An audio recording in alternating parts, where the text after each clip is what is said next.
Nabi Muhammad itu al-amin ya, sebelum jadi rasul, dipercaya. Itu kan sebuah inspirasi. Gen Z, beberapa teman-teman masih muda itu, maaf, suka terlalu baperan. Belajar, saya punya konsep OPM. Apa tuh OPM? Other people mistake. Jadi nggak usah kita yang jatuh, belajar dari orang yang jatuh. Dan OPM berikutnya, other people money. Itu gimana sih kalau itu?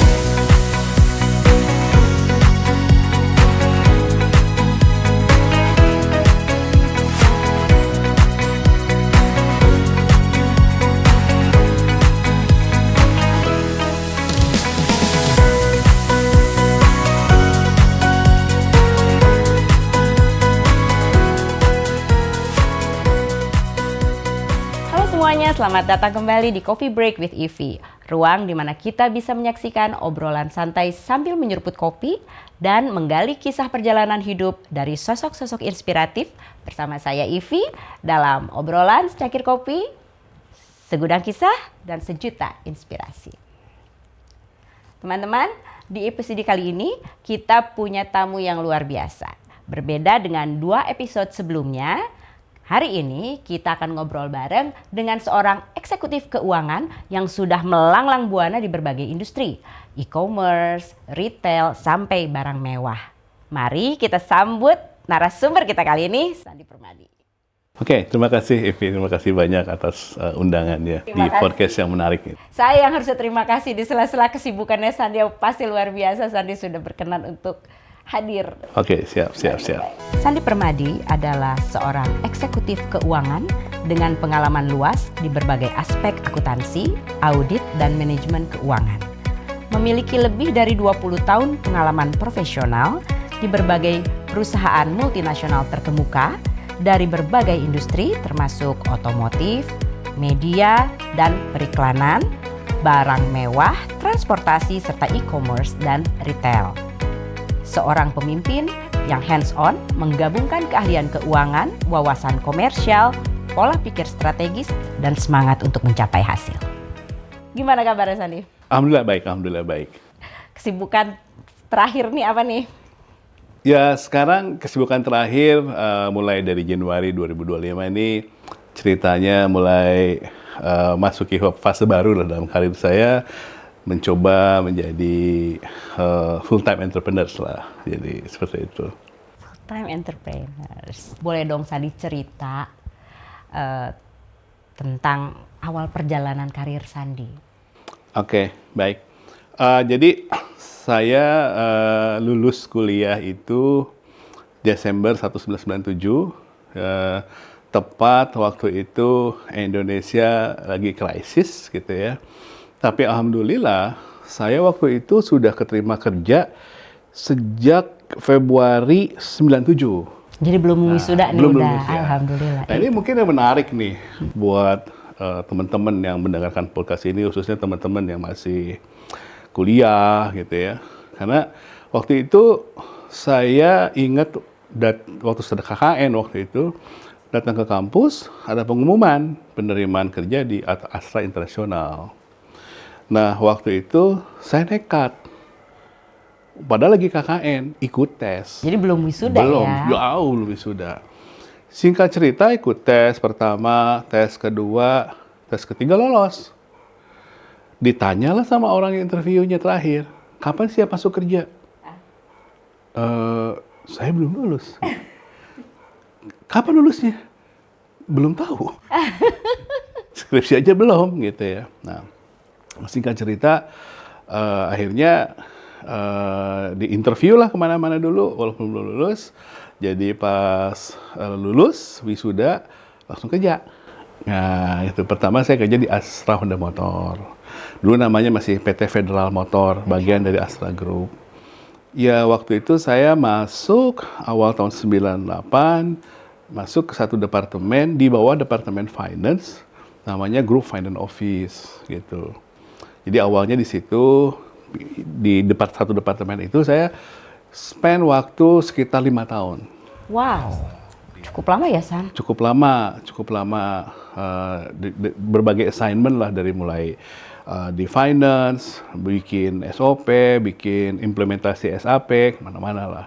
Tapi sebetulnya saya tidak pernah di finance operation, accounting tuh malah nggak pernah.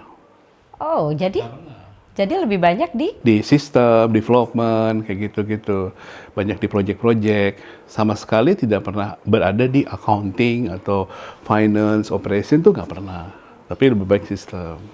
Gitu. dari sejak memulai karir di Astra tadi ya.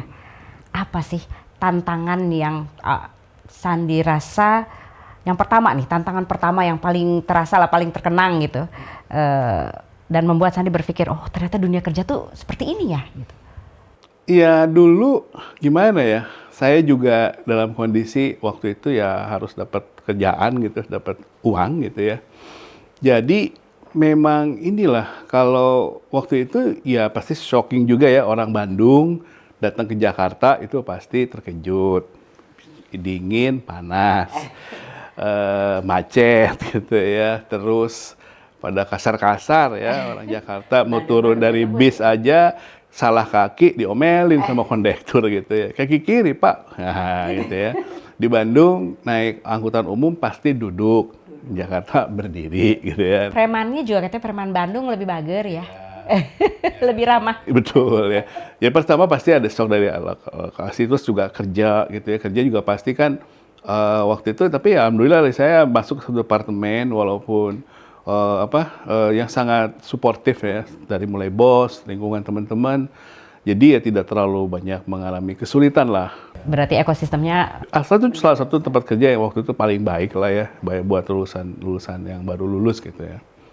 culture shock itu ada, tapi berkat ekosistem yang mendukung, jadi rasanya tidak terlalu berat gitu ya. Betul, jadi memang ya mungkin apa ya, suasana tahun 90-an itu, awal 2000-an, waktu itu suasana kerja, jenis industri, dan tantangannya lain ya waktu itu ya. Jadi waktu itu orang kebanyakan kayak masuk perusahaan seperti Astra International Group lah di bawah. Itu seperti masuk pegawai negeri sebetulnya, ya kan? Banyak orang yang bekerja sampai pensiun di sana gitu. Jadi karena kan ini perusahaan yang culture-nya baik, sistem HRD-nya cukup bagus, tidak ada rasisme dan lain-lain lah, diberi kesempatan. Waktu itu, sepengetahuan saya, cukup jarang korporasi besar, konglomerasi yang mempunyai culture yang cukup sehat seperti Astra. Jadi saya tetap merasa bangga lah, walaupun sampai sekarang pernah bekerja di bagian dari situ. Terkenangnya bagus berarti ya. Dan di Astra pula saya mendapatkan istri gitu kan. Nah, Itu jadi ketemu sama Reri juga di situ. betul. Oh. Jadi banyak kenangannya. Banyak kenangannya. Buat yang belum ketemu pasangan, siap-siap ketemu pasangan di kantor, seperti Pak Sandi. Jadi dulu ini Sandi ini teman SMA saya, ketua OSIS di sekolah. Nah, tapi kemudian ketika kita ketemu lagi Sandi, seingat saya sudah ya mungkin sekitar sudah ada 12 tahun yang lalu lah ya, kita ketemu 2011 2012 gitu ya. 13 udah lama deh, 13 tahun itu lama banget ya. Nah, itu saya ingat Sandi kayak sudah melanglang buana menjadi CFO. Iya, jadi mungkin ada satu yang menarik ya dalam karir saya itu di Astra itu, tadi saya bilang bahwa saya banyak ke sistem, implementasi ya sistem, kemudian banyak ke project-project. Pada saat 2022, saya dihubungin salah satu headhunter. Kebetulan teman saya kuliah, dia baru pertama buka headhunter.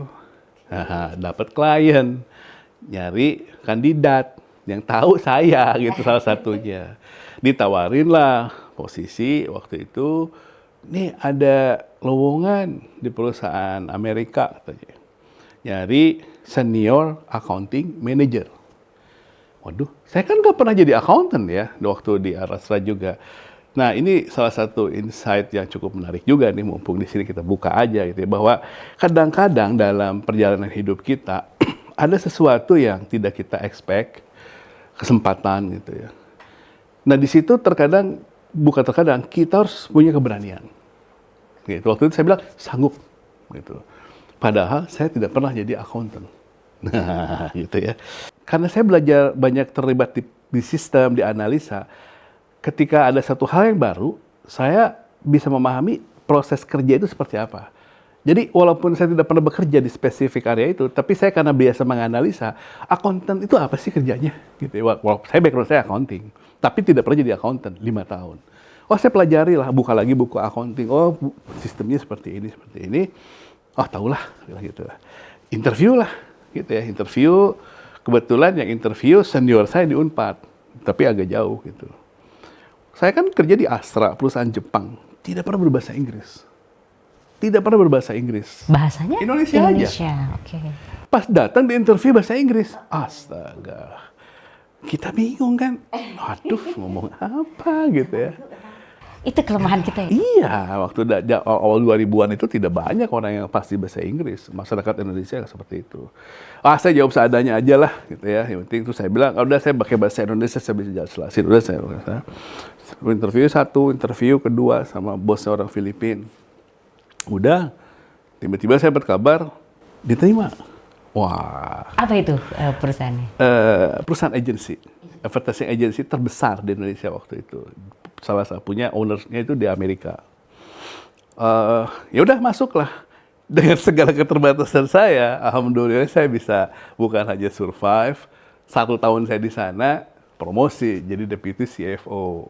Oh, jadi di situ titik loncatan. Nah, jadi di situ itu saya melihat bahwa perjalanan karir saya itu tidak direct hitung, bukan ada 2 direct hitung, direct ukur ya, nah gitu kan. Jadi nggak 1 tambah 1, jadi kadang-kadang lompat. Eksponensial gitu ya. Nah, tapi pertanyaannya adalah mungkin saya melihat seperti ini. Kesempatan seperti ini itu bisa banyak terjadi banyak orang. Ya, tetapi ketika kesempatan itu ada, kayak waktu itu saya, kenapa saya bisa deputy CFO? Karena bos saya, CFO-nya, kebetulan ada sesuatu sehingga harus berhenti lebih awal. Nah, saya dipanggil waktu itu, ingat banget tahun 2004, dipanggil ke Singapura. Waktu itu saya udah jago lah bahasa Inggrisnya ya. Sudah mengimprove dong ya. Panggil sama regional CFO-nya, dipanggil. Udah, sekarang kamu deh jadi deputy CFO.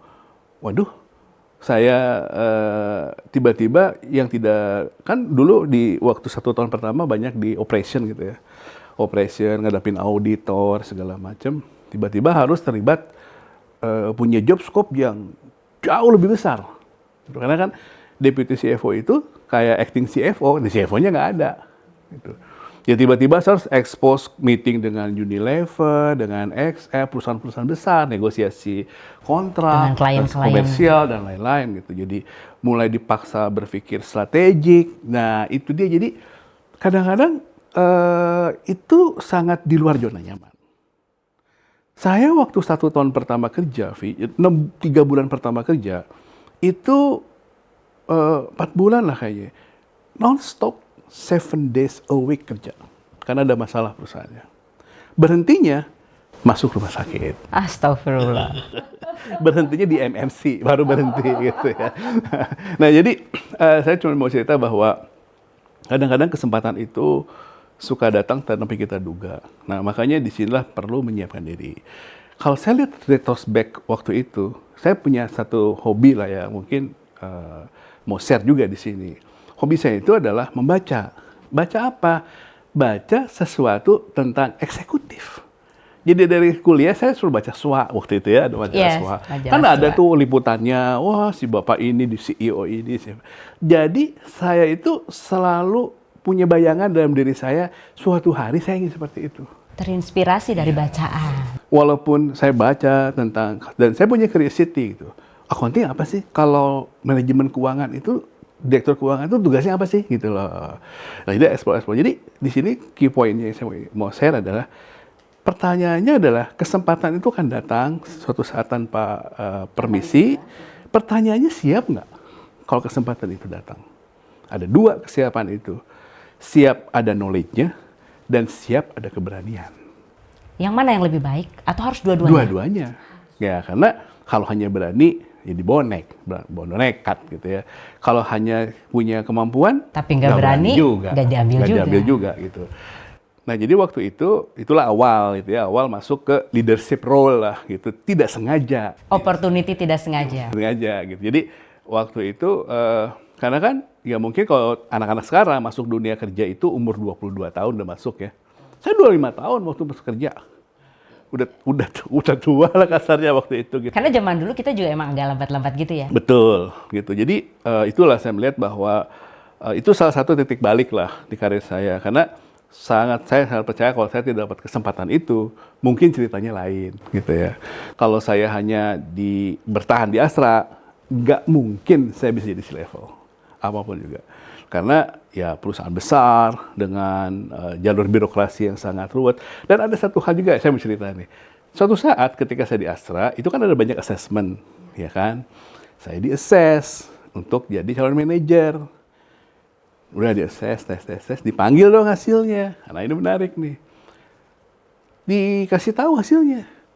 Sandi katanya, kamu ini kurang berbakat dalam hal manajemen, nggak cocok lah, belum cocok jadi manajer. Sedih butuh waktu. Wah, di situ shock banget kan, karena saya merasa nggak seperti itu gitu ya. Nah, alhamdulillah 6 bulan dari SSM itu saya pindah. Dan tidak lama kemudian menjadi deputi CFO tadi. Nah, kadang-kadang seperti itu. Jadi saya cuma mau cerita memandang hidup itu tidak bisa terlalu rigid gitu ya, karena harus fleksibel ya? Iya, dan juga nggak seperti matematika, 1 tambah 1, 2 tambah 2. Enggak, kadang-kadang ada sesuatu yang datang tiba-tiba gitu ya, tanpa kita duga. Tapi pertanyaan tadi, siap apa enggak?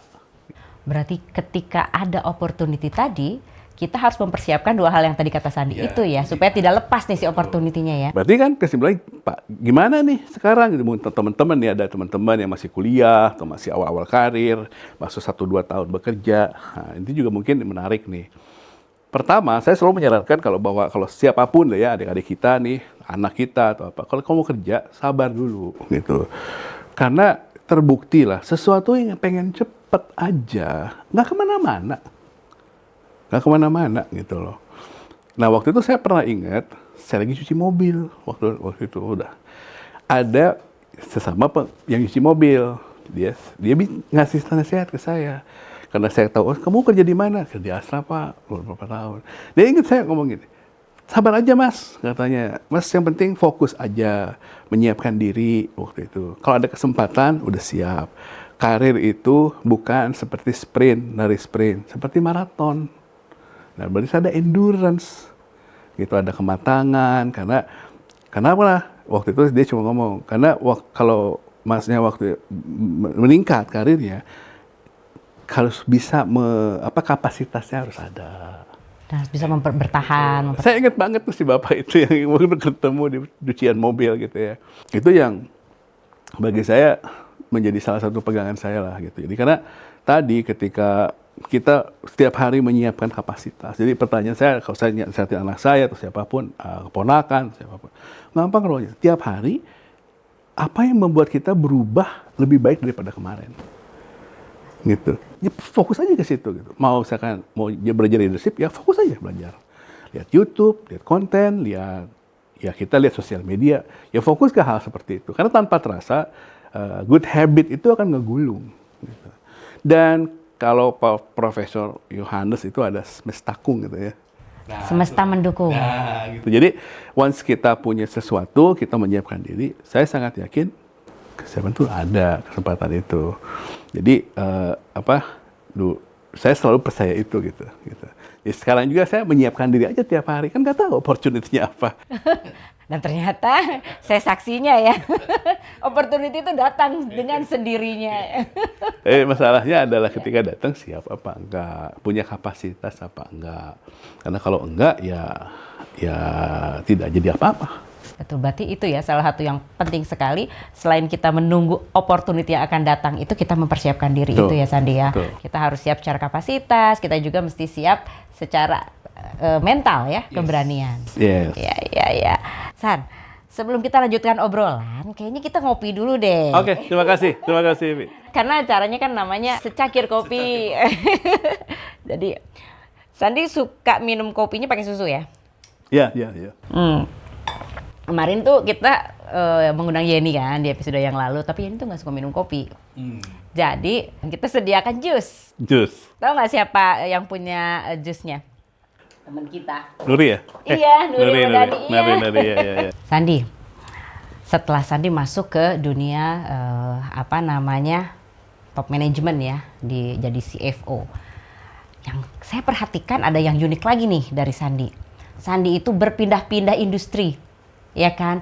Ada mulai dari, saya ingat itu tuh di John Hardy ya, itu kan perhiasan ya, perhiasan mewah ya. Udah gitu Sandi juga pernah di Lazada, ya kan? Terus Bluebird itu, dan JDID, kemudian terakhir ini Erigo ya. Itu kan berbeda-beda ya. Platformnya beda-beda, bisnisnya berbeda-beda. Itu bagaimana Sandi bisa bisa berada di situ dan bagaimana menyesuaikan diri dengan perbedaan-perbedaan tersebut? Ya, jadi waktu itu kan pertama tadi awal karir saya di top management lah istilahnya, mulai presentasi ke shareholders, belajar tentang board meeting dan lain-lain itu kan di advertising agency itu gitu ya. Nah dari situ saya kan pindah ke Bali. Waktu itu awalnya ada rombongannya itu ngomongnya fast moving FMCG gitu waktu itu. Saya datanglah di interview dan lain-lain. Nah ternyata wah industrinya beda gitu kan. Industri high end jewelry gitu kan. Nah jadi ini mungkin kalau saya tarik root lagi dari karir saya adalah karena tadi 5 tahun pertama saya itu banyak bergerak di sistem gitu. Jadi menganalisa proses dan lain-lain. Dan akhirnya di situ sebetulnya secara keuangan ada konsep besar yang kurang lebih sama gitu ya, prinsip keuangan. Kasarnya apa sih konsep-konsep keuangan itu gitu ya? Yang pertama tugas CFO kan mengatur bagaimana perusahaan itu punya likuiditas yang baik gitu kan. Kasarnya kalau uang masuk cepat, uang keluar lambat-lambat aja deh gitu kasarnya. Kan logika dasarnya kayak gitulah gitu. Terus kemudian bagaimana membuat sistem compliance yang baik gitu kan. Menghadapi eksternal auditor, menghadapi investor, seperti itu. Nah, jadi sebetulnya ada core basic yang sama sebetulnya.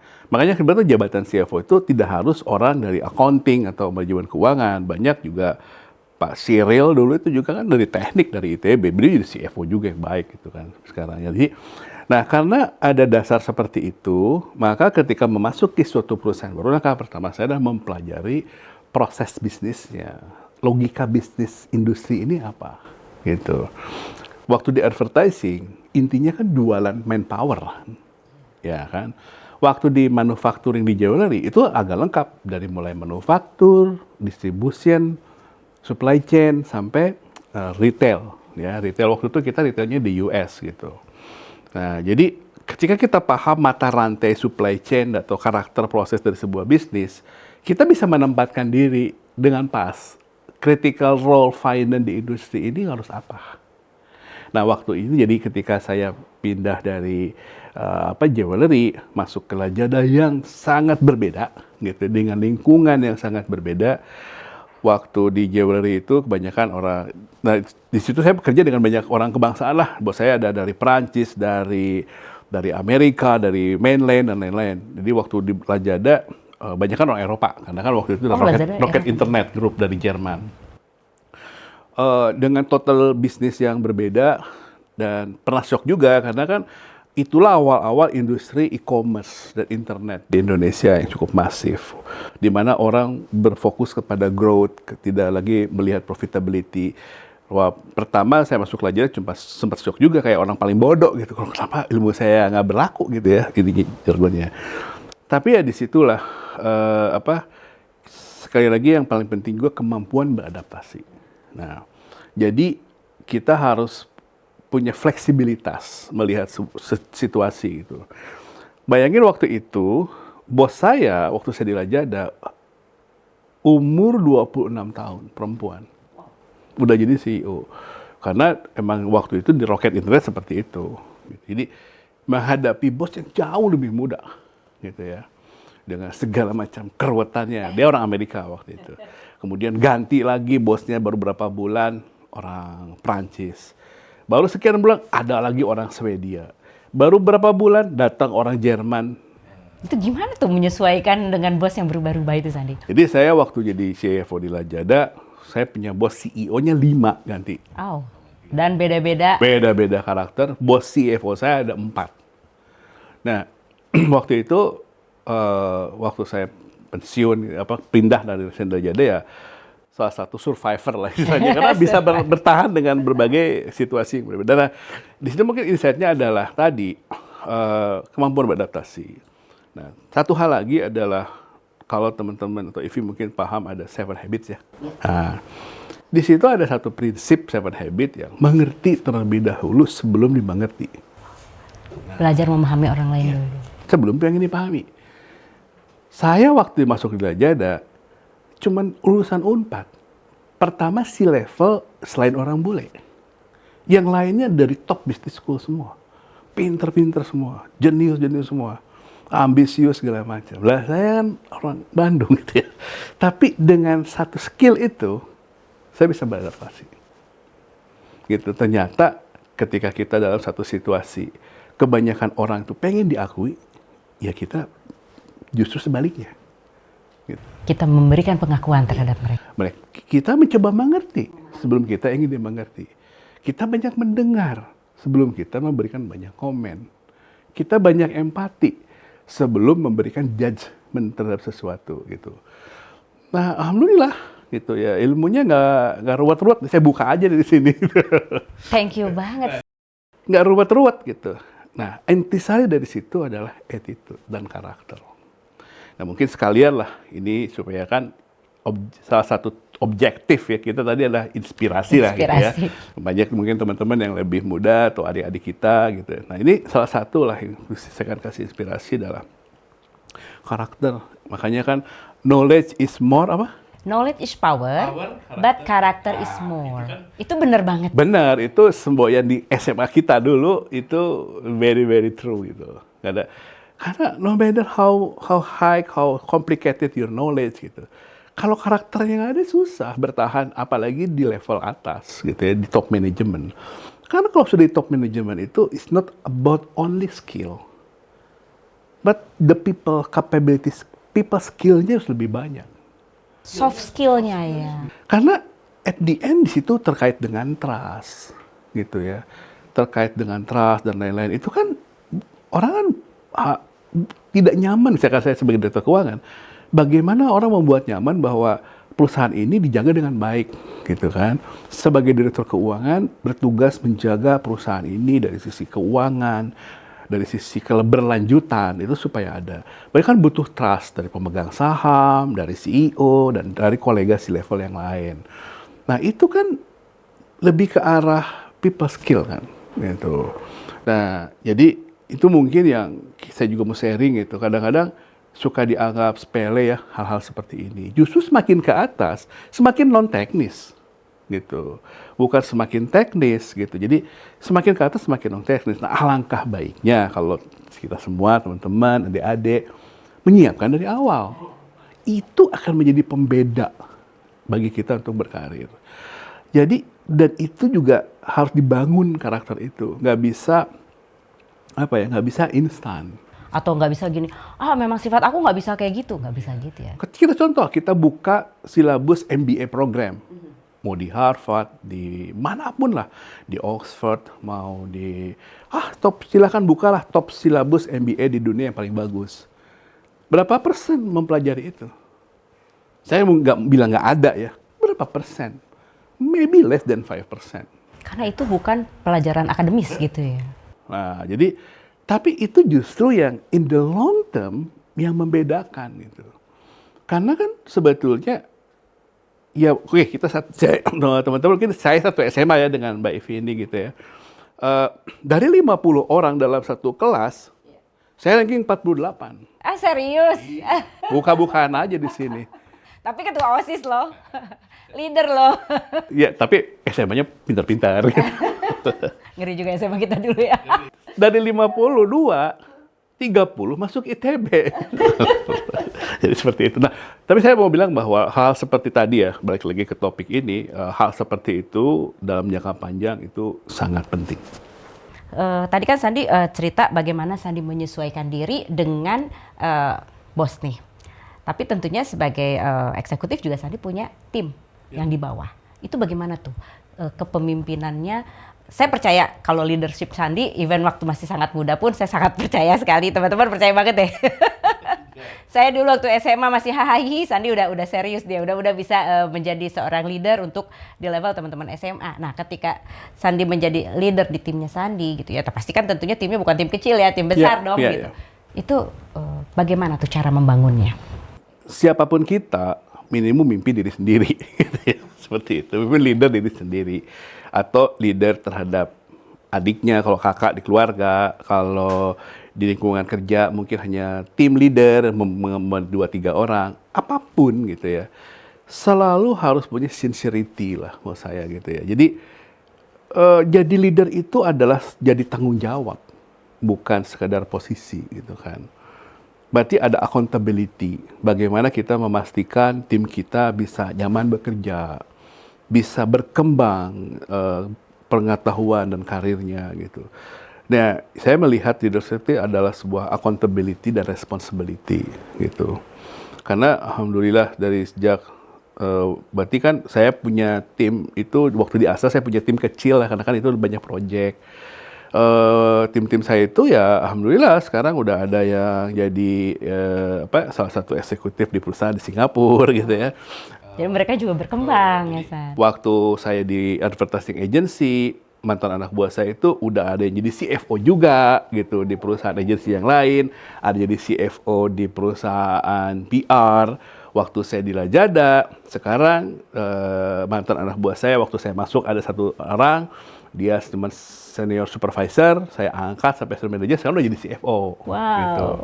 Ada yang pernah jadi satu head finance-nya di GoPay, di Gojek gitu ya gitu. Jadi banyaklah tim saya yang alhamdulillah berkembang. Waktu saya di Bali, tim saya di Bali itu banyak kan tidak ada yang banyak nggak pernah lihat Monas, nggak pernah ke Jakarta gitu maksud saya gitu. Padahal tinggalnya di Bali ya. Ya jadi saya mulai didik mereka, saya undang orang dari Jakarta, trainer, diajarin tentang accounting policy, diajarin tentang ini, saya trainingin mereka mereka nggak tahu basic finance aja sampai jadi paham gitu, jadi udah naik sekarang jadi controller di sana gitu ya.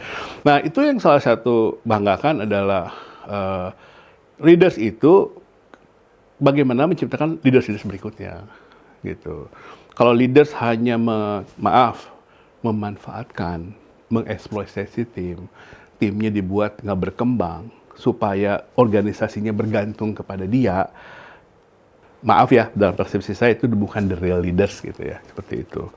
Nah, yang salah satu yang saya banggakan adalah bagaimana saya bisa berkontribusi terhadap perkembangan karir tim saya gitu. Jadi itu yang salah satu. Apakah saya berhasil? Bukan berarti berapa bonus yang saya dapat gitu ya, berapa gaji yang saya dapat. Tapi ukuran saya ketika mengevaluasi diri adalah seberapa baik saya bisa meng-coach teman-teman tim saya. Untuk mereka semua sama-sama naik juga gitu. Luar biasa. Ada satu pengalaman di satu perusahaan. Waktu saya masuk, ada anak yang, wah ini baik gitu ya. Pas saya ajak ngobrol, bayangkan, dia mantan tukang ojek. Wow. Ya, waktu kuliah dia kerjanya jadi ojek gitu ya. Ojek online. Saya panggil, ya kamu bagus nih kayak gini. Saya ajarin, bikin laporan keuangan, bikin analisa gitu. Sekarang udah jadi junior manager gitu. Jadi jejak-jejak itu yang membuat saya bangga. Bukan jejak pencapaian, berapa profit, budget, itu pastilah tanggung jawab ya. Tapi melihat bagaimana tim kita bisa berkembang, punya masa depan yang jauh lebih baik, punya skill yang jauh lebih baik, punya kesempatan yang jauh lebih baik, itu priceless buat saya. Wah, itu luar biasa sekali Sandi. Berarti jadi Sandi adalah seorang pemimpin, seorang leaders yang tidak hanya memikirkan istilahnya tadi income atau apa, tapi juga memajukan, memberdayakan timnya sehingga mereka juga bisa mencapai pencapaian lebih baik ke depannya lagi. Dan itulah kepuasan. Yes, bagi saya itu salah satu kepuasan saya adalah parameter keberhasilan saya bagaimana saya bisa hidup membuat impact kepada memimpin tim sendiri lah gitu ya, seperti itu. Sebelum bicara tim yang lebih luas gitu ya. Jadi dari cerita menarik, beberapa waktu lalu lah, ini nggak lama, belum 1 bulan, jadi ada bekas tim saya, tiba-tiba, karena beliau udah jadi CFO, terus minta ketemu. Pas ketemu, dia ngajak temennya, terus dia merekomendasikan saya untuk membantu temennya. Nah, bagi saya itu saya sangat terharu dalam konteks bukan soal saya dapat sesuatu atau pekerja atau proyek atau apapun, tapi yang saya bangga adalah kok mantan tim saya masih bisa percaya, masih ingat dan lain-lain. Karena ya itulah saya merasa bahwa apa yang saya lakukan dulu, saya bersyukur ya punya sesuatu sehingga beliau ini masih mempercayai saya, masih ingat dan lain-lain. Nah, menurut saya hal seperti itu ya saya bersyukur karena itu reflection dari apa yang saya lakukan kepada mereka. Tentu kalau mereka punya pengalaman yang kurang baik, boro-boro mau ngerekomendasiin, kenal aja mungkin nggak mau.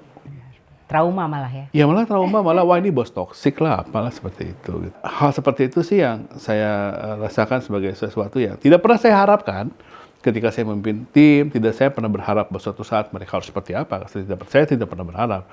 Saya ya ikhlas aja kalau kita kerja, ikhlas, bangun orang, bantu orang gitu ya. Tidak pernah berharap bahwa orang tersebut akan memberikan apa kepada. Tapi ya sebetulnya ya itulah kalau kita membuat jejak-jejak yang bermanfaat dan berkesan di hati orang, orang itu akan selalu ingat gitu. Sebaliknya juga kalau kita jadi toxic leader juga orang akan ingat juga, tapi ingat ya toksiknya gitu. Bagi saya leadership itu tadi lah, accountability dan responsibility. Bagaimana kita accountable terhadap tim kita, bagaimana kita bisa punya kemauan untuk memberdayakan, melead mereka. Karena kalau hanya memanfaatkan, mengeksploitasi, ya tidak panjang lah. Gitu, seperti itu. Mereka juga akan merasa ya, kita juga tidak mau lah dieksploitasi oleh bos kita. Gitu. Jadi ya kalau kita ingin bagaimana, karena ini juga pengalaman. Saya dulu pengalaman misalnya ada beberapa lah mantan bos saya yang kurang baik, itu jadi pelajaran. Oh berarti saya punya komitmen jangan seperti itu, gitu, memperlakukan tim. Karena tahu rasanya nggak enak iya, diperlakukan. Betul. Tapi alhamdulillah sih relatif mantan bosnya dari pertama kerja sampai sekarang sih saya masih berhubungan baik. Gitu. Jadi, nah itu juga tuh satu insight juga nih buat teman-teman. Yang ngangkat karir kita, itu pastikan yang di atas. Ya. Kita nih dikerja satu perusahaan, dipromosi dari supervisor menjadi senior manager, junior manager atau apapun. Kan ada yang mempromosi, ada yang mengangkat. Nah, itu yang penting diingat nih. Saya punya cerita menarik nih, Vi, tentang ini. Tahun 2002, saya udah nikah. Setelah nikah saya tuh lagi dalam perjalanan naik mobil dari rumah ke kantor di Asra. Waktu saya ada konflik dengan bos saya, ceritanya denger radio. Nah, ada satu motivator bicara seperti ini, tugas seorang karyawan itu memuliakan bosnya. Waduh, saya nggak terima dong ya. Waktu itu lagi mantan sama bos lagi berantem kan. Apaan sih ini motivator nih? Emang kita apaan harus memuliakan orang? Emang kita karyawan apaan gitu ya? Marah lah gitu. Nah sampai suatu saat ada satu kejadian, saya ingat cerita itu. Waktu itu saya merubah sikap saya. Langsung saya deketin bos saya. Pak, saya minta maaf nih kalau selama ini saya kurang begini. Saya udah tahu permasalahan saya pengen cobalah menurut apa yang advice Bapak dari SN. Intinya ngalah lah seperti itu. Itu terjadi keajaiban luar biasa. Wah, bos saya sangat senang dengan sikap saya seperti itu. Saya diajak kemana-mana. Di akhir tahun, saya dapat penilaian bonus paling besar satu departemen finance. Wow. Paling tinggi satu departemen finance. Nah, ini jadi momentum buat saya bahwa memang kalau kita kerja nih, buat teman-teman nih, adik-adik atau siapapun teman-teman nih berkarir, ini saya kasih tips nih, gitu ya. Itu tuh penting tuh, penting tips berkarir. Nih, gitu ya. Penting tipsnya, gitu ya. Apa tipsnya, gitu, Vi? Nah, tipsnya adalah tadi memuliakan bos. Maksudnya begini, ya kita harus respect lah, gitu ya. Bukan berarti kita mendewakan atau kita apa enggak, tapi kita harus respect dengan bos kita. Karena tadi kalau naik pangkat, Dia yang naik. yang di atas. Nggak mungkin dong yang di bawah naikin kita, dia aja di bawah kita. Nah itu logika karir yang suka orang lupa. Bahwa memaintain hubungan baik, kita bisa jadi nggak kurang setuju ya. Tapi bukan berarti kita punya hubungan tidak baik. Bisa jadi kita tidak setuju terhadap sesuatu hal, kita mungkin pindah kerja, tapi hubungan tetap harus baik. Tidak burn the bridge ya. Jangan burn the bridge gitu loh. It's never ever burn the bridge. Itu jeopardize your entire life. Gitu. Nah, banyak saya temukan Gen Z, beberapa teman-teman masih muda, itu maaf, suka terlalu baperan. Teman-teman belum pernah merasakan hidup di tahun 97-98. Bagaimana susahnya negara kita waktu itu ya. Nah jadi satu, kadang bosnya itu pasti tidak sempurna lah. Pasti suka kadang, saya tuh suka marah-marah kalau di kantor tuh. Kalau saya marah-marah saya omelin semuanya, saya nggak peduli gitu ya. Tapi kok banyak orang yang ikut. Jadi saya ada anak buah saya di Lajada. Ketika saya pindah ke Bluebird, ikut pindah ke Bluebird. Ketika saya pindah ke GDID, pada ikut ke GDID. Jadi 3 perusahaan yang ikut terus. Ada yang pindah ke Padahal Erigo. sudah dimarahin tuh. Iya. Mungkin mereka sadar kali ya, Pak Sandi memarahi ini ada alasan yang tepat gitu. Saya pindah ke Erigo, ada mau juga diajak ke Erigo. Jadi followers Atau fans garis keras. Nggak, maksud saya ya di situ gitu ya, di leaders itu pasti tidak sempurna. Pasti ada bete-nya dia, ada mood-nya lagi jelek, ada ngomong. Tapi kita bisa merasakan mana orang yang honest, mana orang yang punya niat baik. Karena tadi, nah berarti apa dong insight-nya buat kita? Ya tadi, kunci yang pertama tadi, berusaha memahami. Sebelum pengen dipahami, pahamilah bos kita juga. Sebelum pengen dipahami, pahamilah kolega kita juga, pahami anggota tim kita juga. Nah itu tuh rumus jitu dari Pak Stephen Covey gitu ya, yang kalau hanya ambil satu habit aja, itu impactful. Gitu. Apalagi 7 gitu ya. Itu kan 7 habit gitu kan, nah, seperti itu. 1 dari 7 itu sudah. Nah kadang-kadang kita itu hanya perlu mengamalkan aja beberapa petuah-petuah baik itu gitu ya. Karena kita kadang-kadang ya keluar masuk tengah kiri, keluar tengah kanan, atau lupa. Iya. Jadi itu yang saya bisa share. Luar biasa banget Sandi. Jadi pada intinya gitu ya, kita dengan Sandi memahami, belajar untuk lebih memahami, mendengarkan bos, impact terhadap karir Sandi sendiri sangat berarti. Ya, alhamdulillah. Alhamdulillah. Nah itu teman-teman harus dicatat tuh, salah satu yang penting apabila kalian ingin karirnya maju, jangan lupa untuk selalu bisa mendengarkan, bisa ya bukannya merendahkan diri dalam arti negatif tapi bisa berkomunikasi dan mau merespek kepada bos kita.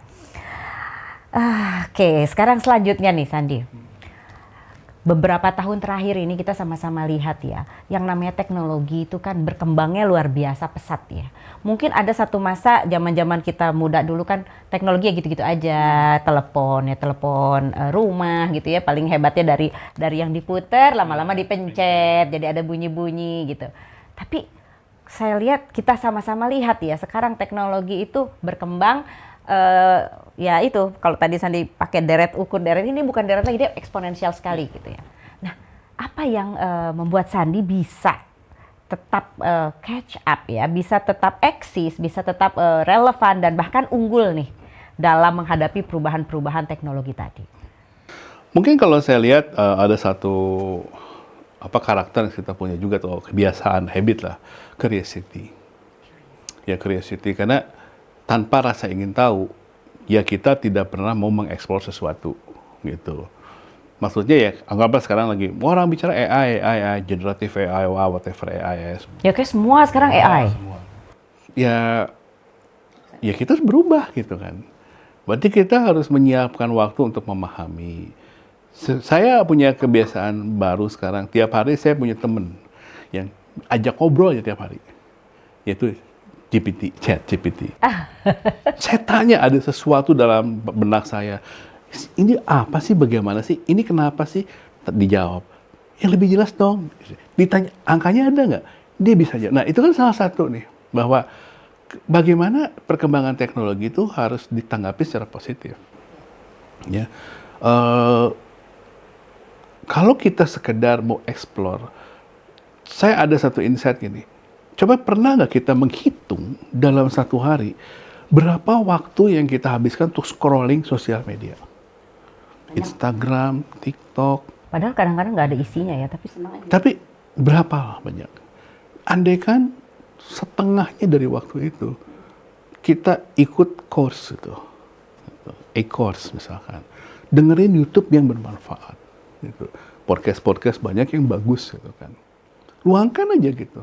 Nah itu akan membuat cakrawala baru dalam hidup kita, itu karena kita akan tanpa sadar punya wawasan yang jauh lebih cepat berkembang. Karena seperti orang lagi bicara generative AI, ya tanya apa itu generative AI, apa sih machine learning itu, ya pahami gitu. Udah gitu, bagaimana hal-hal tersebut bisa membantu hidup kita.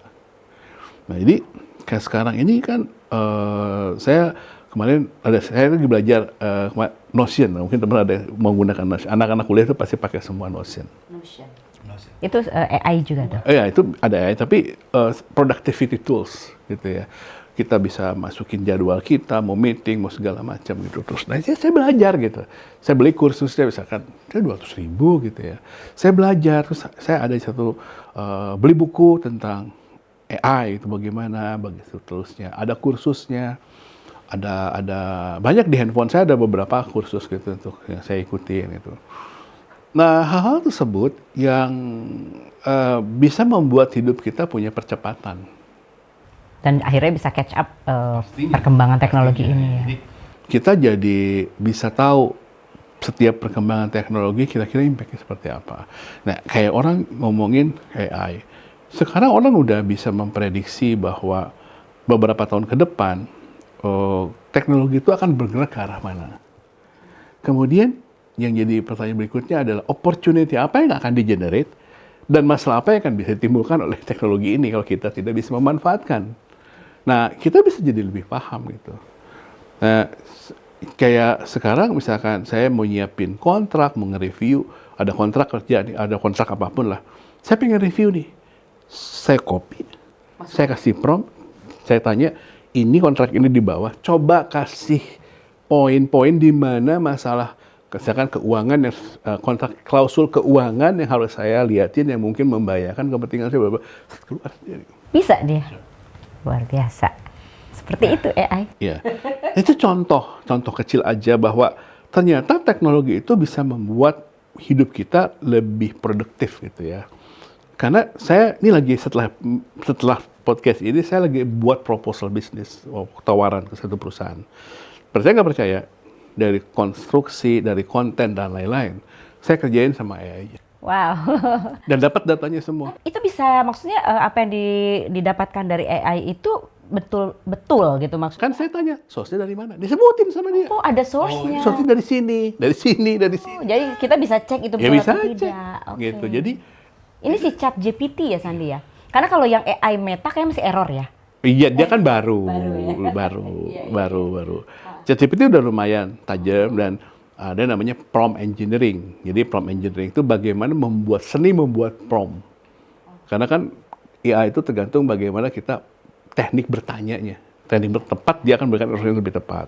Nah, sekedar contoh aja bahwa itu membantu gitu hidup kita itu kan.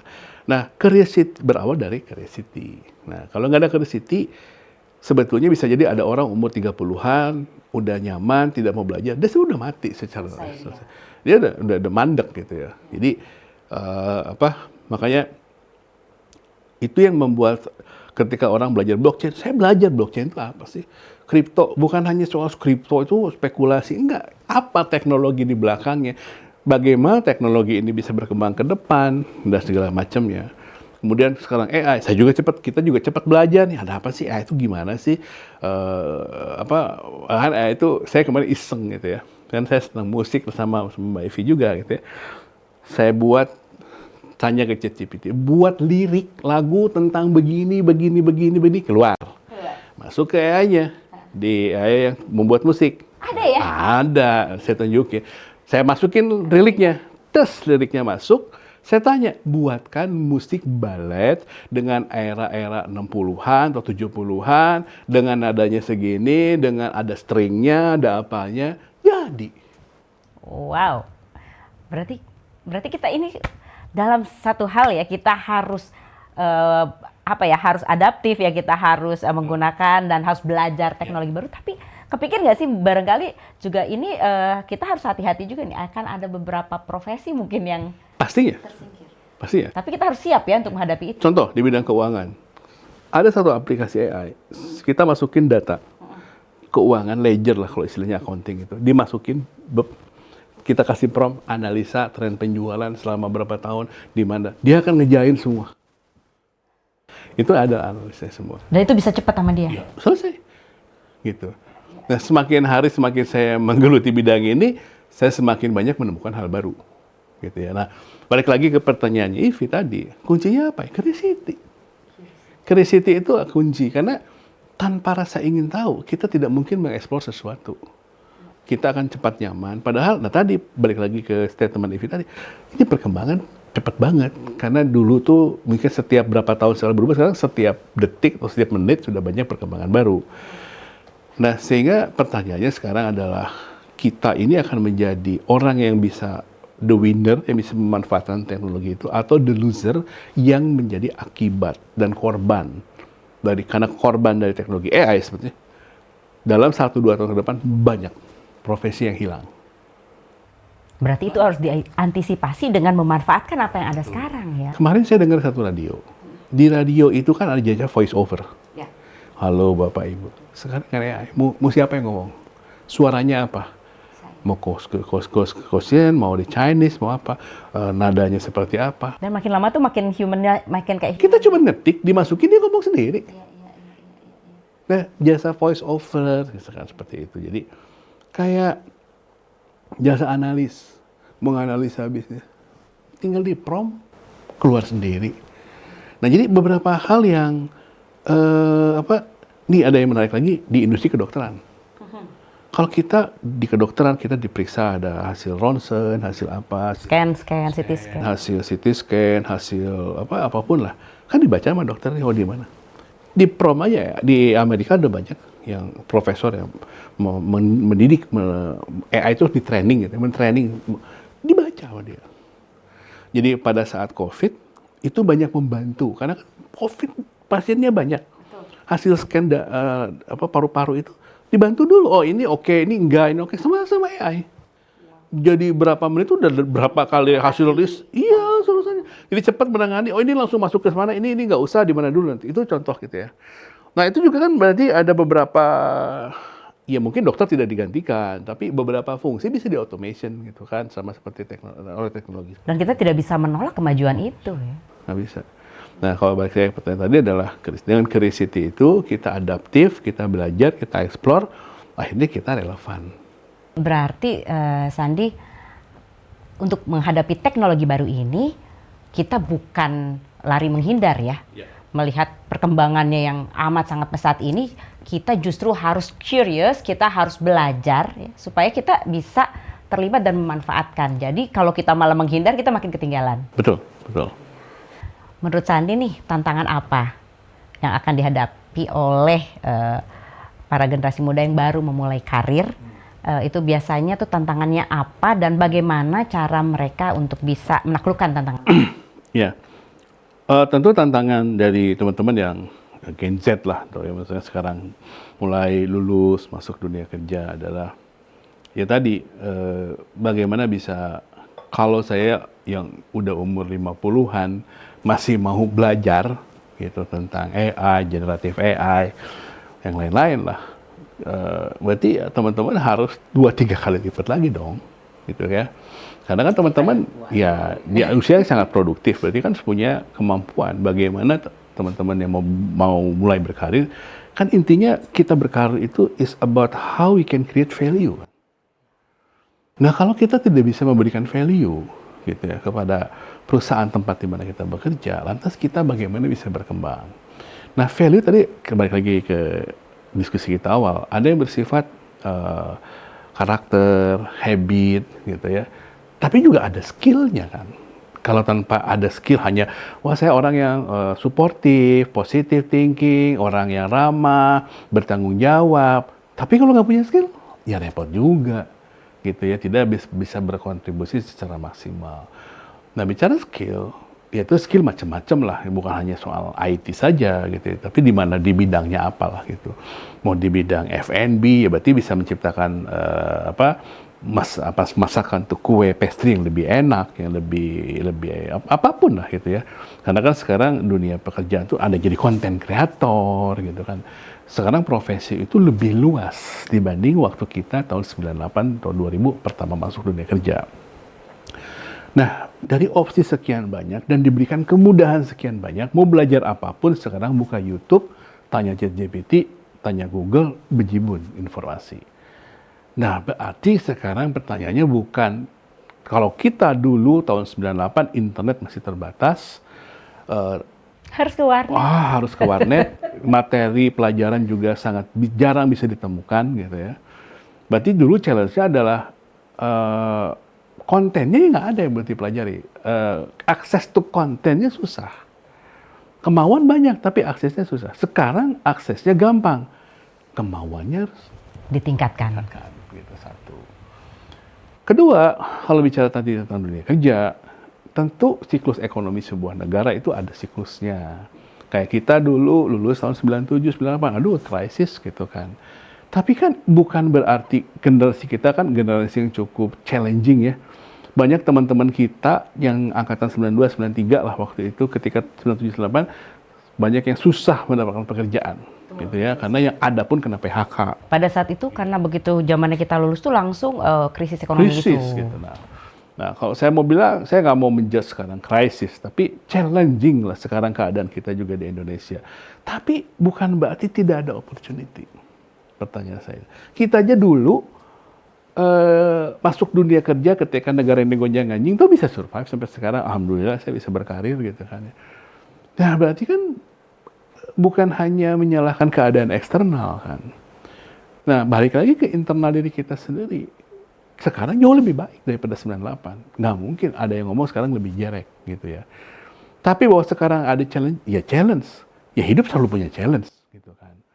Ya pertanyaan saya adalah, ya tim harus punya optimisme gitu kan, seperti itu. Dan yang saya amati dan saya selalu tekankan juga kepada anak saya adalah harus punya durability, endurance gitu loh. Jangan terlalu manja. Nah ini penyakit teman-teman yang, karena banyak yang dulu, yang sekarang Gen Z itu kan orang-orang tuanya banyak lebih mampu daripada orang-orang tua di tahun 98 gitu ya. Nah sehingga mereka dari kecil sudah punya kehidupan yang jauh lebih baik. Nah kadang-kadang ini menjadi trap juga gitu. Nah salah saya adalah harus tangguh lah ya, endurance. Karena saya dengar ini ya San, generasi Gen Z ini bahkan disebut sebagai generasi strawberry ya. Indah tapi mudah benyek. Betul. Nah, itu juga saya bisa memahami gitu ya. Karena keadaan, latar belakang, dari kecil mungkin sekolahnya berbeda, lingkungan sekolahnya berbeda, keadaan ekonomi keluarganya berbeda, dan lain-lain. Sehingga ada istilah strawberry generation gitu ya. Nah, kalau saya gini aja, intinya adalah, oke lah, let's forget it gitu ya. Kita tanya aja sama diri kita sendiri deh, gitu. Kira-kira kalau kita seperti ini, akan mengubah hidup kita lebih baik apa enggak? Gitu aja.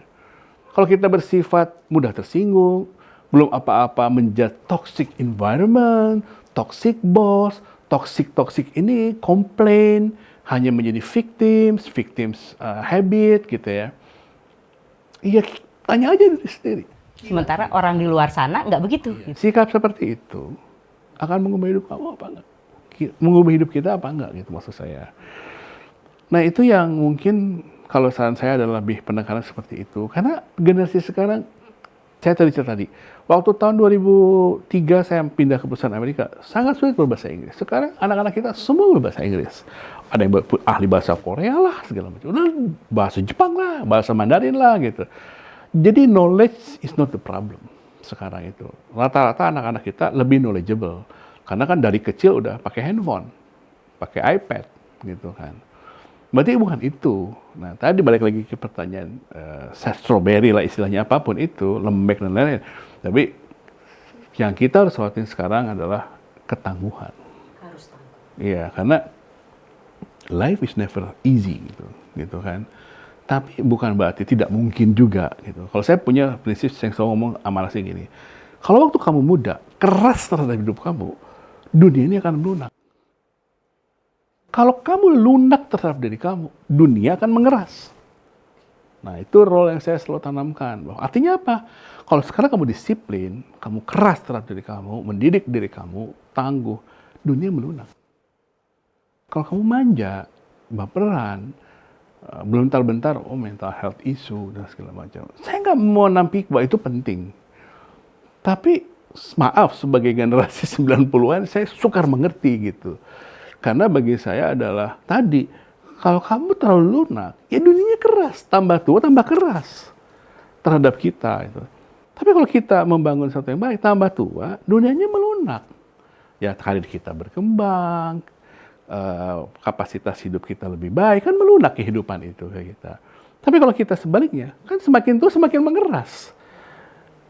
Semakin sulit mencari akses dan lain-lain, mencari peluang, mencari opportunity, membuat sebuah bisnis atau apapun, itu kan jadi mengeras gitu kan. Nah, itu sih yang saya sekarang ini lagi sibuk sebetulnya setiap hari, setiap minggu ngadain kuliah dengan anak saya gitu ya, maksudnya sharing dengan Raffi, gitu ya dengan dua-duanya, Raffi dan Alia. Iya gitu, karena saya pengen mereka belajar ilmu kehidupan itu dari orang tuanya. Gitu, nggak perlu ke yang lain lah gitu, karena saya sebelum saya ngobrol dengan Ivi seperti ini ya saya coba menerapkan apa yang saya tahu pengalaman ya ke anak sendiri lah. Beruntung sekali anak-anaknya. Enggak, ya enggak, karena tapi itu perlu ya, masa kita ngomong sama orang lain anak kita belum kita sampaikan. Artinya. Saya sekarang selalu fokus setiap minggu ngobrol kayak anak saya yang pertama, kakak gimana gini-gini, kak gini kalau menurut ayah, kakak, dan dia sangat berkali-kali ngomong, ayah aku tuh bangga punya ayah seperti ayah gitu kan.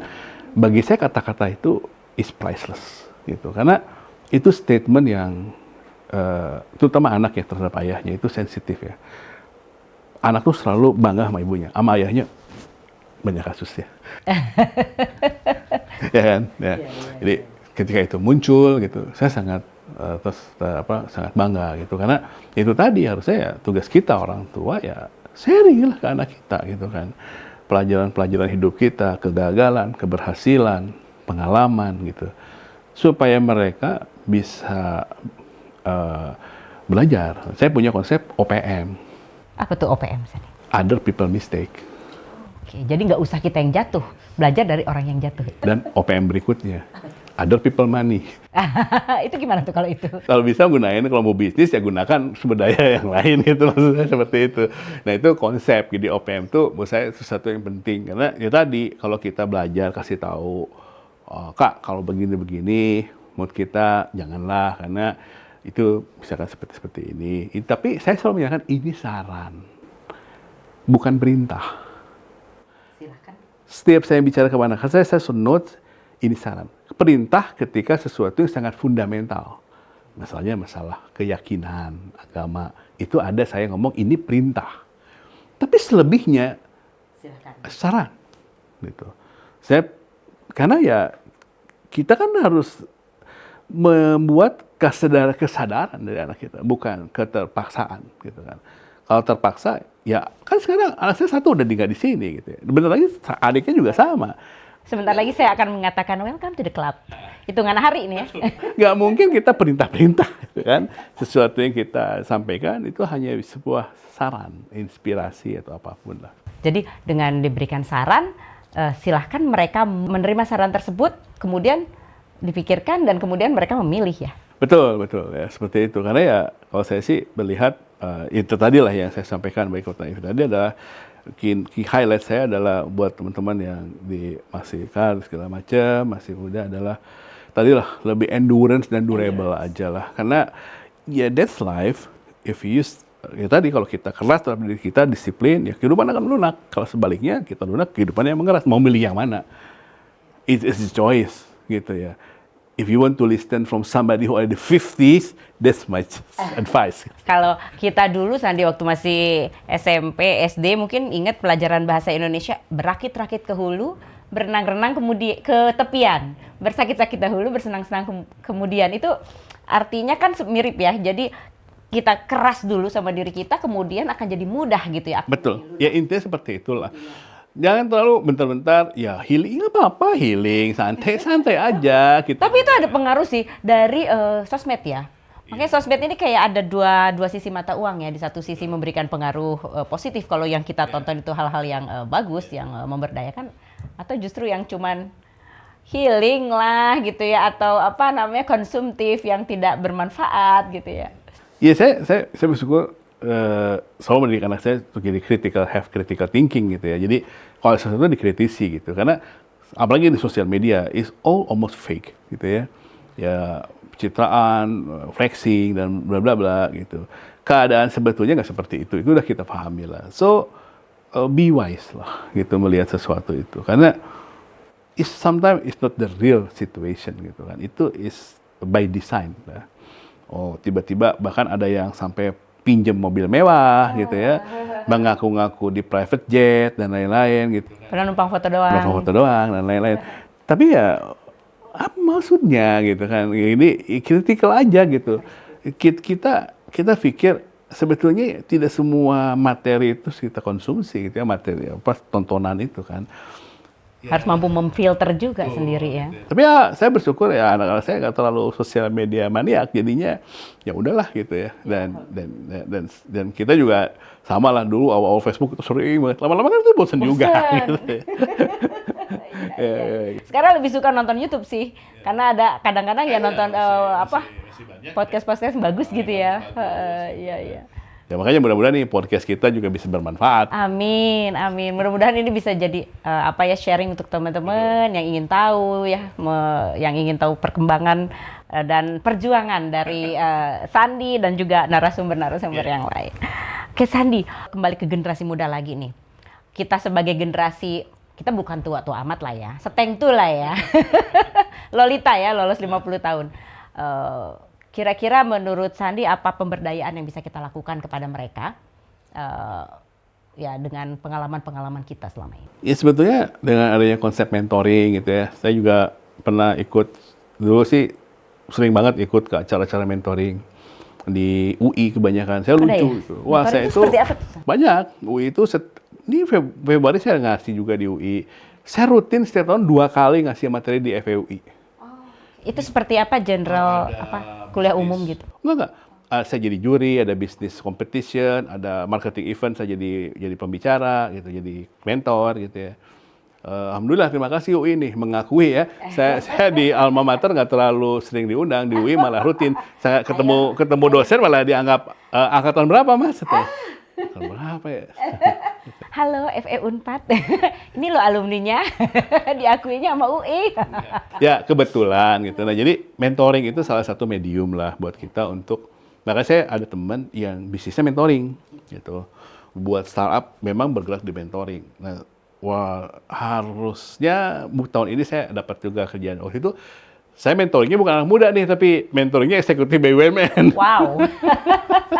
Jadi levelnya di bawah direksi di mentor gitu. Nah, konsep mentoring ini yang mungkin lebih cocok gitu untuk bisa ada transfer ilmu, pengalaman dan lain-lain. Karena sayang sekali kalau pengalaman-pengalaman yang ada di generasi kita lah gitu ya, atau senior kita tidak bisa menetes gitu. Padahal kan ilmu, tacit knowledge, wisdom, pengalaman, suka duka, jatuh bangun, apapun itu, kalau kita bisa share, mereka kan bisa menggunakan OPM, other people mistake. Jadi kan lebih punya chance, lebih jauh berhasil karena mereka sudah belajar. Oh kalau begini seperti apa? Oh kalau jadi manajer kayak gimana berperilaku? Kalau suatu saat dipromosi jadi general manager, kalau jadi C-level, nah kan, kalau mereka bisa mendengarkan, karena banyak sekarang di era 2015 sampai 2022 itu booming startup. Tiba-tiba banyak anak muda yang mendadak jadi CEO, mungkin banyak kasusnya teman-teman, saya tidak perlu sebutkan satu-satu, dan banyak orang-orang yang tiba-tiba menjadi C-level, tiba-tiba menjadi eksekutif, dadakan, tanpa persiapan. Tanpa pengalaman yang cukup ya. Dikasih dana puluhan juta, ratusan juta dolar. Sekarang ya begitulah. Hanya beberapa sedikit dari mereka yang bisa tetap eksis dan umumnya mereka yang punya karakter yang baik. Selebihnya tumbang. Kira-kira kenapa itu tumbang? Apakah knowledge-nya masih kurang atau apa soft skill-nya yang kurang tuh apa tuh Sandi? Kalau analisa dari Sandi. Saya itu pernah mendengar satu orang ahli psikologi dari Amerika bahwa kita itu umur karir kita itu sebenarnya ada, gitu ya. Maka tadi saya bilang tadi ada orang yang nasihatin saya, kita itu kalau mau berkarir Pak harus punya fondasi yang solid, sehingga kita ada continuity. Dari mulai saya bekerja di umur 25 tahun, telat sekali ya dibandingin anak-anak sekarang. Tapi kan continue growth gitu. Tapi ada juga yang di zaman 2015 sampai 2022 lah kemarin yang dikasih steroid istilahnya, dikasih di Percepatan gitu.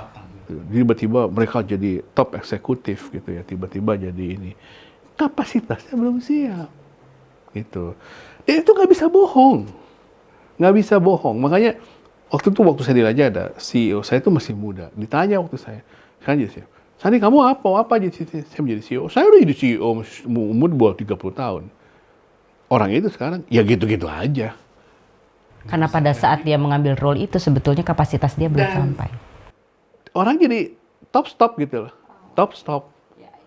Kenapa? Secara psikologi dia udah berat. Kan gue udah jadi CEO, I know everything. I'm a CEO. Dia nggak mau belajar lebih Hal jauh. banyak. Lu tuh siapa gitu loh. Waktu saya ngomong sampai waktu belajar saya beri taruhan. Oke, saya ngomong sama. Gini aja bos. Kita resign bareng-bareng dari Lajada. Looks in the next 3 years kita di mana? Sekarang di mana dia? Enggak, saya sempat bercanda waktu itu.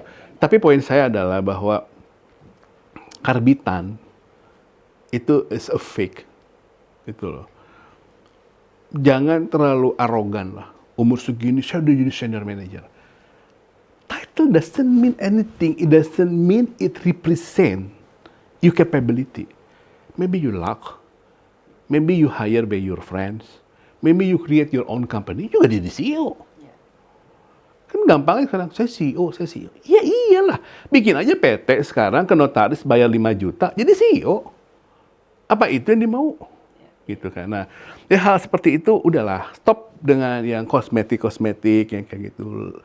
Back to the fundamental. It never lies. Gak akan pernah bohong. Saya percaya itu dan terbukti orang-orang yang dalam 10 tahun terakhir ini koar-koar segala macam banyak yang tumbang. Ada yang kena fraud lah, ada yang kena inilah, ada yang kena itulah. Udah saya banyak menyaksikan with own my eyes dengan yang saya juga berhubungan baik dan ada dalam satu lingkungan dengan mereka yang menyaksikan sendiri berjatuhannya anak-anak muda yang so-called co-founder, CEO lah. Wah, it's gone. Gitu. Dan how to recover? Nah, itu kan berarti ada the missing generation gitu kan. Gitu. Karena mereka terlalu proud, terlalu arrogant gitu loh. Terlalu wah gitu loh. Jadi nggak mungkin bohong. Sorry, it's not the world's work. Nggak mungkin bohong gitu. You try to manipulate the world, impossible. Akhirnya jatuh. Gitu ya. Makanya ini yang mumpung masih banyak rising star teman-teman kita, adik-adik kita yang saya percaya banyak yang sangat potensial Indonesia generasi emas ya, bukan cemas gitu kan ya. Itu please lah, be humble lah.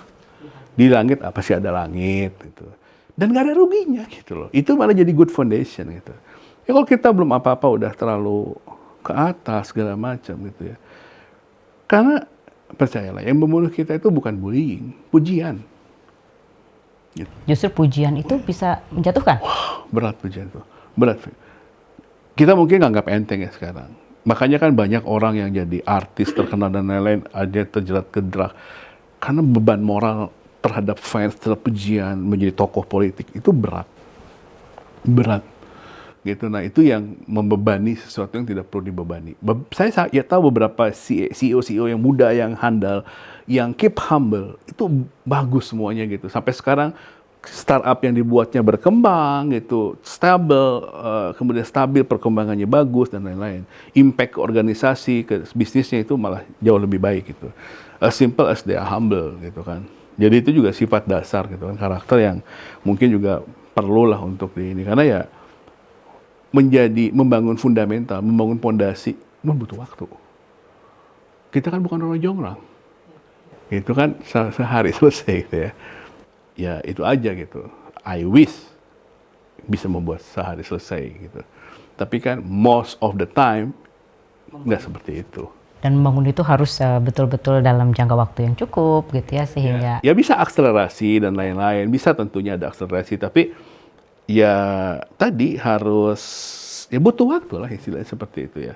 Dan masa-masa itu ada masanya. ada gitu proses ya. gitu. Betul ya.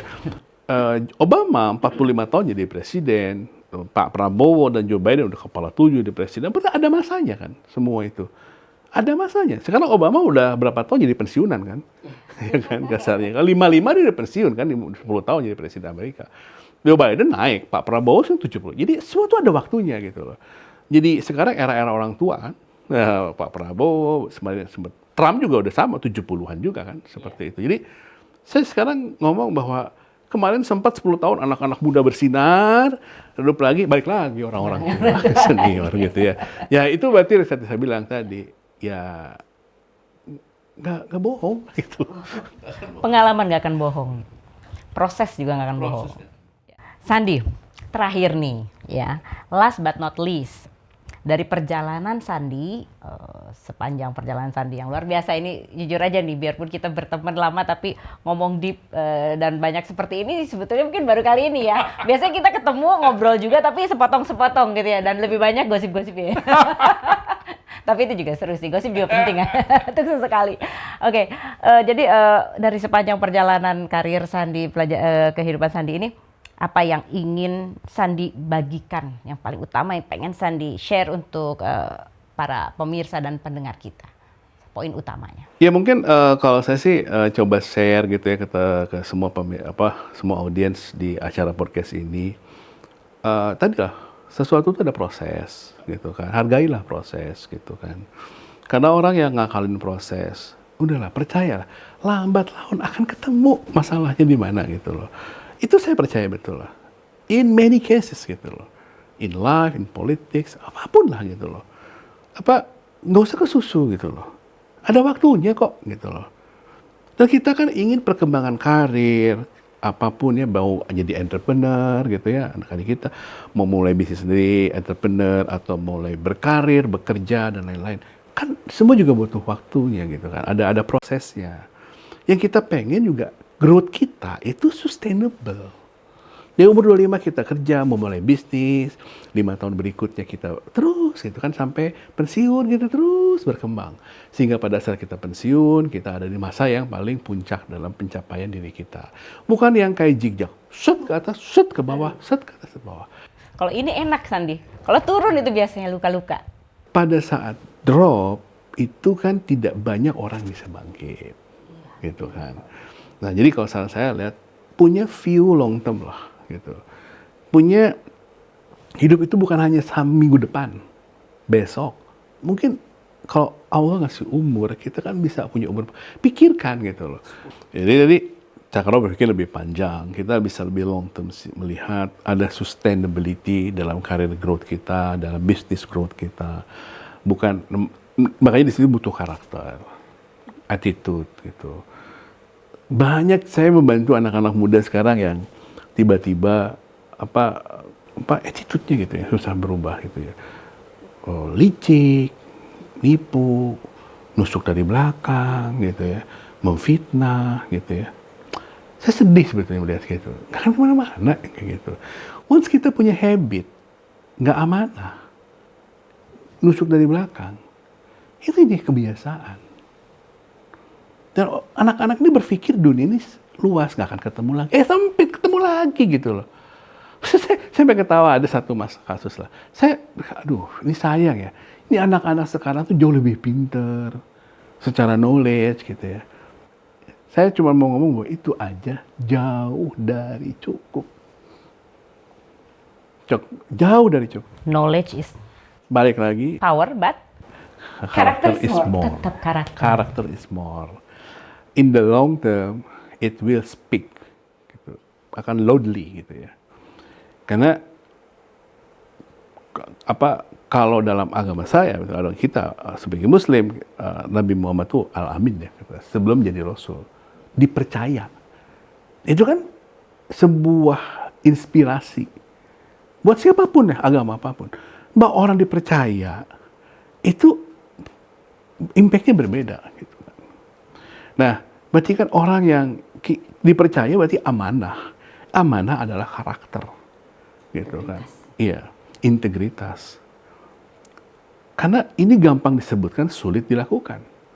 Sekarang oh saya berintegritas Pak. Ya kalau ada cek 100 juta, ada kantung kresek isinya 500 juta, kan lain. Gitu kan. Jadi in the long term hal seperti itu saya mau share ke teman-teman yang lebih muda adalah ya banyak belajar lah gitu ya, karena jangan cepat puas gitu ya terhadap apalagi yang bersifat tadi mengevaluasi karakter kita. Banyak belajar, humble. Kalau kita humble itu kita banyak terbuka, kan seperti payung ya, terjun itu berfungsi kalau kan buka. Kalau kita terjun, pakai terjun payung, payung itu berfungsi kebuka. Nah, pikiran kita juga akan lebih berfungsi kalau kita banyak membuka. Maka akan terbuka, open mind, akan masuk gitu, hal-hal yang baru. Jadi kalau kita tertutup, ya kita susah gitu. Kita tertutup, mau apa yang masuk juga nggak bisa gitu. Karena ya, hal seperti itu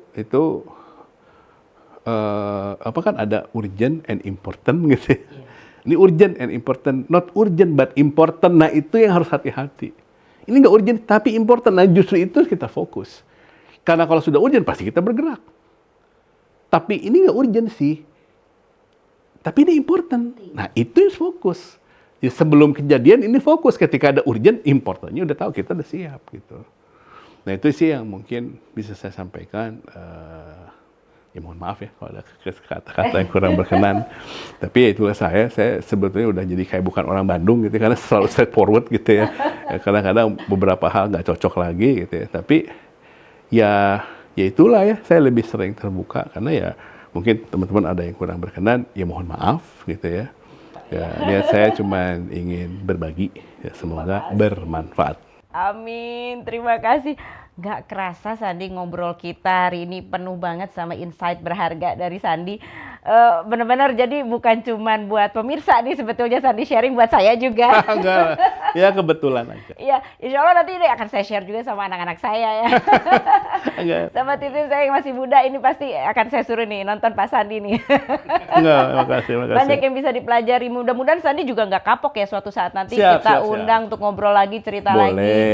Hal-hal seperti ini memang perlu ya kita sampaikan ke teman-teman generasi muda ya. Mudah-mudahan seperti tadi Sandi bilang OMP ya. Jadi mereka nggak perlu OPM kayak apa organisasi. Other people mistake. Orga Papua Merdeka. Yeah. Tapi ini bukan ya. Other people mistake. Jadi dengan belajar dari other people mistake ini kita tidak perlu melakukan mistake itu, tapi kita sudah bisa langsung move on ke mengambil hal yang lebih baik dari situ. Thank you banget, terima kasih Sandi Sama-sama. sudah berbagi cerita dan inspirasi. Dan sebelum tutup nih, ada nggak closing speech buat teman-teman pendengar dan pemirsa? Closing apa nih? Ya be humble lah, gitu aja lah. Be humble aja lah. Itu juga nasihat buat selalu saya sampaikan buat diri saya sendiri. Karena ya Steve Jobs yang Steve Jobs ngomong itu ya, selalu still foolish, still hunger gitu ya.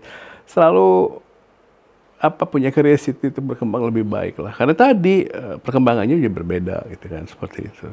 Nah, dengan humble itu kita lebih mau eksplorasi ya. Karena kita merasa banyak hal yang nggak saya ketahui. Tapi kalau arogan, saya udah mengetahui semuanya. Ya sudah, selesai lah. Kita stop di situ. Itu aja, terima kasih. Sandi, sekali lagi terima kasih banyak. Insya Allah apa yang Sandi sampaikan bisa menjadi amal juga jariah buat Sandi dan bisa diimplementasikan oleh teman-teman dan pendengar kita ke depan nanti. Boleh ya nanti saya sharing ini ke beberapa platform. Silakan ya. Supaya semakin banyak yang bisa mendengar. Ya ini hanya sekedar berbagi lah gitu. Mungkin ada yang bisa diambil, kalau enggak ya nggak usah gitu ya. Kan namanya juga tadi kita cuma pengen apa yang kita alami ini jadi sesuatu yang mungkin sedikit banyak ada yang bisa diambil manfaatnya. Insya Allah. Amin. Teman-teman, demikian obrolan sore hari ini kita bersama Sandi Permadi. Jangan lupa next episode kita masih akan ngobrol bareng lagi dengan narasumber-narasumber hebat lainnya. Masih di Coffee Break with Ivy, obrolan, secangkir kopi, segudang kisah, dan sejuta inspirasi. Sampai jumpa!